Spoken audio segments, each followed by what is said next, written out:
Josh Pate is simply 30 seconds away from the beautiful beaches of Miami, where a guy like Josh Pate, cut up, in shape, younger than me, no doubt goes shirtless on South Beach. We'll ask that question in a second. All right, so am I the one that has to go to him now?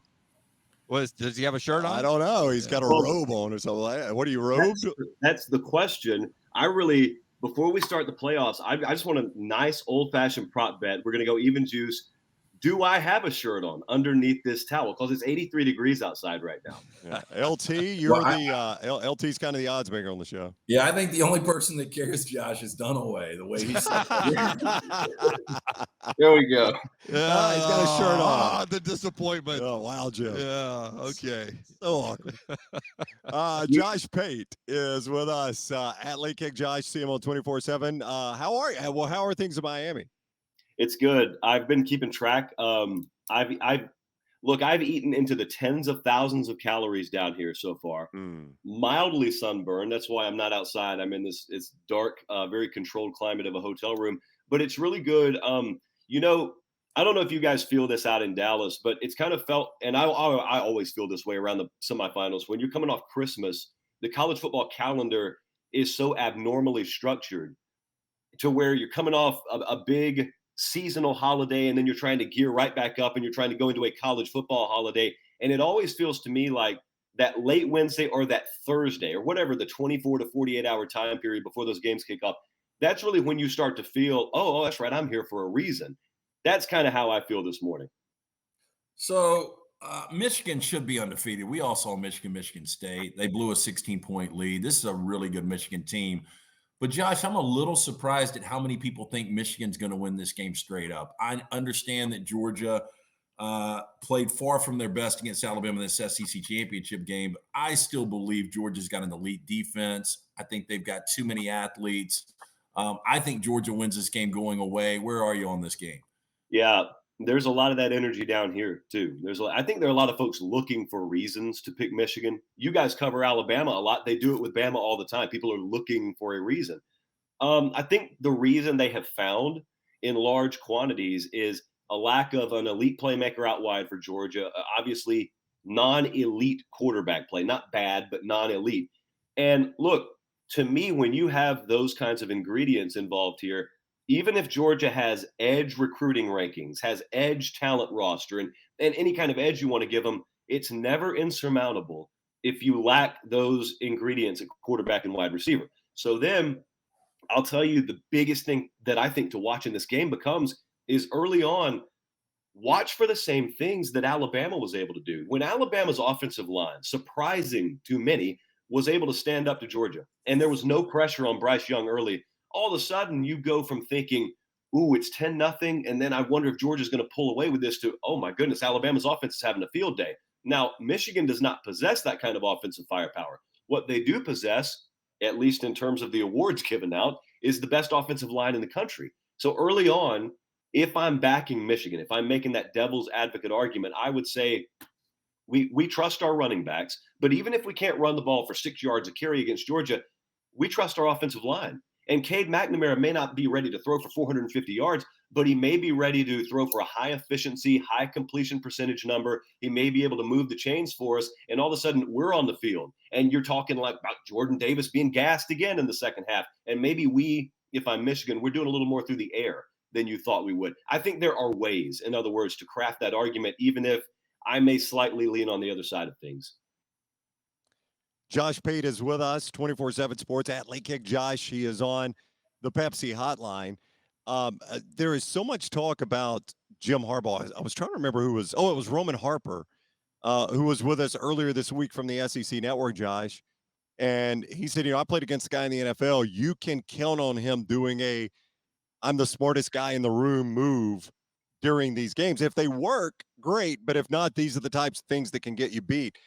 Do you think that's a fair knock on Harbaugh that like a lot of coaches, he would not be alone in this, that he likes to show he's the smartest guy in the room sometimes and it can get him beat? Yeah, sometimes it can. I think he would just argue, or he would counter, if you could ever get media availability out of him. He would counter with, well, I'll tell you what just happened there. What just happened last year around this time is everyone wondered whether I was going to be fired. And I came back and had to take a reduced salary to do it. And guess what? I still didn't do. I still really didn't change anything. Like Michigan football right now is still what it's been under me.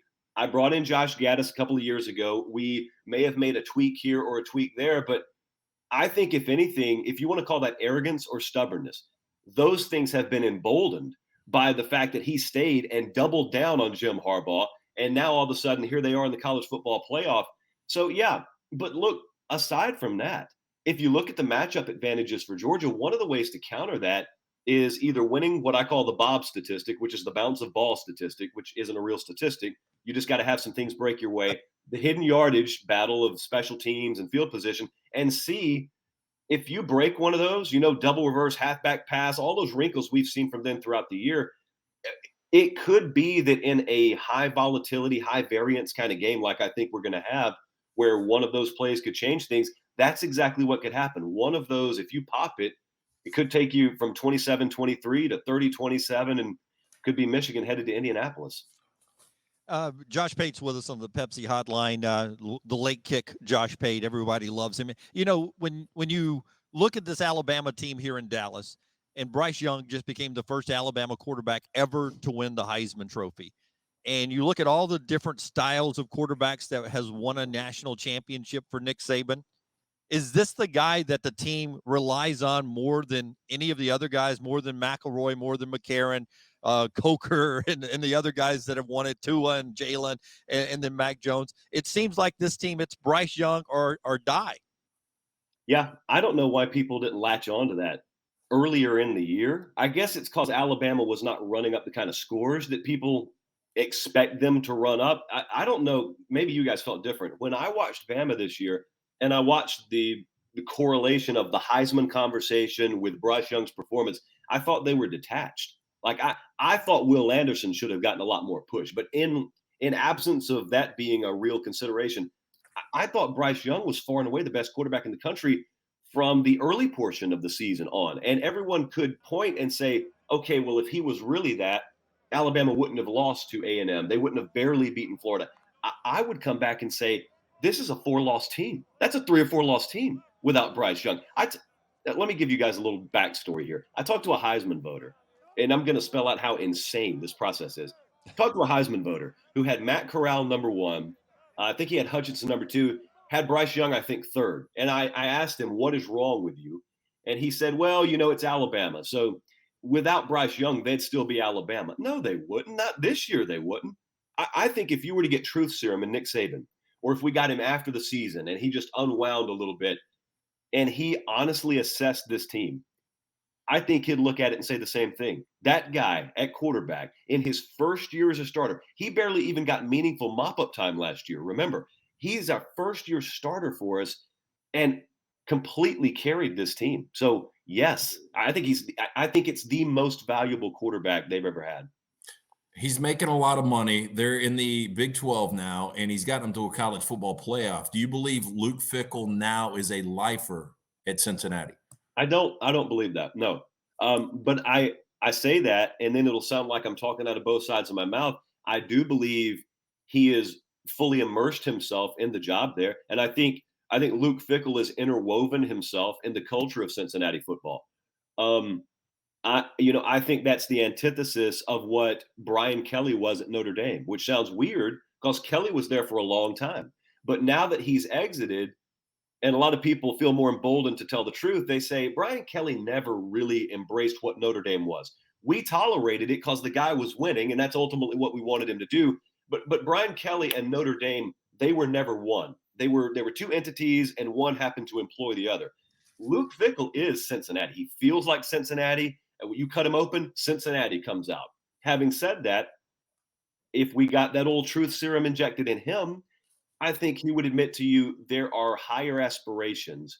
There are probably 1 or 2 of those name brand jobs. We never fully know what that list is. You hear rumors. You never fully know that he may want to challenge himself with one day. But I think the difference is if Fickell were to leave Cincinnati tomorrow or 3 years from now, aside from just an ultra messy exit, I don't think anyone would blame him for it. I think he's more than given that program everything that they asked for.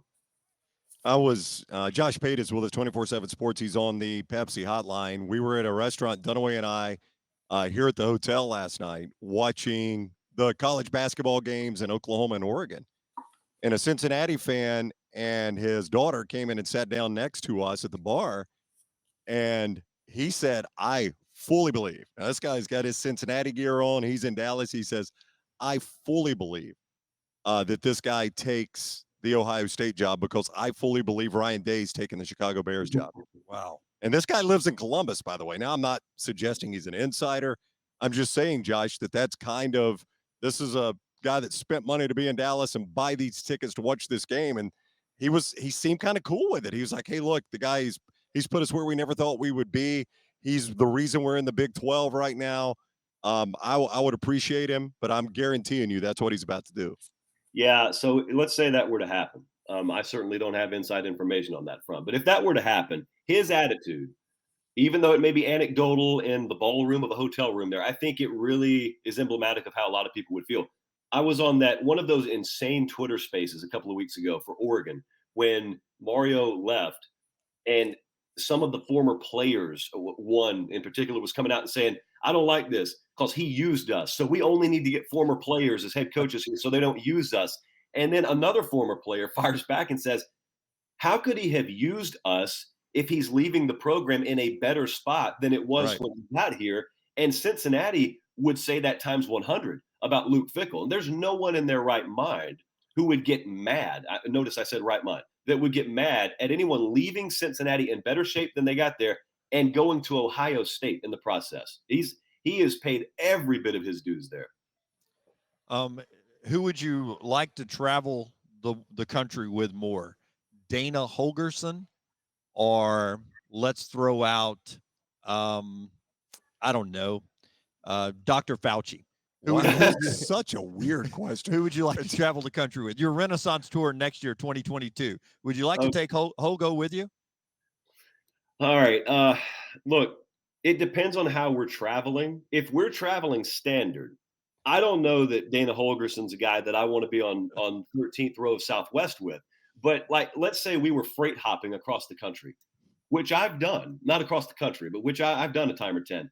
I would be fascinated at being out on the open rail in like a CSX boxcar for an extended period of time with Dana Holgerson, because I really think that's the kind of guy who has a side of him that doesn't fully come alive until he's just exposed to the elements. Dr. Fauci, I don't think has left the zip code of Washington, D.C. probably in the last 20 or 25 years. So I don't know that that's the guy I want out on the open rail with me. Dana Holgerson conditionally is my answer, but I have to be able to select the transportation. Yeah, you don't have to wait 20 minutes though to jump in line anywhere. I mean, yeah, but Dana Holgerson, and this is not a compliment. Normally, I would say I don't mean this as a slight. It can only be taken this way.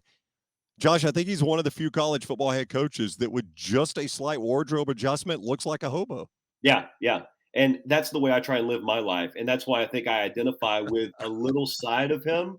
I don't know if the first thing I want to do at the conclusion of a bowl game is say, I want to talk about how we could fix this bowl game. You're talking the abstract. You're supposed to talk about bowl season or the transfer portal. You don't snap your fingers at the bowl reps and say, hey, I know you hosted me all week, but come here. I got some problems with you people and you're going to hear them. All right, That's go follow him. Dunaway. Yeah. What, LT? Yeah, So that's very Dunaway-like. Oh, and I admitted that. I admitted that on the little Twitter. Dana Holgerson in you. I admitted that on Twitter the other day when I called him an asshole. And Josh, you came back and said, "Oh, I get it, Peach Cup." And I said, "Listen, I've been a Peach Cup guy since 1992. I am the asshole that Dana Holgerson is. Absolutely." Yep. Nobody's disagreeing. Well, it's not that I didn't have anything to say. I just think sometimes comments need a little while to sizzle. And that one needed a little while to sizzle. I think that I could break open a fortune cookie, and if I saw that, it would be a good day. All right, go follow him at Late Kick Josh. Watch him at 24/7. Josh, thanks a lot. Enjoy the game. We'll catch up again soon. All right, guys, I appreciate it. All right, buddy. Take care. Josh Pate with us on the Pepsi Hotline.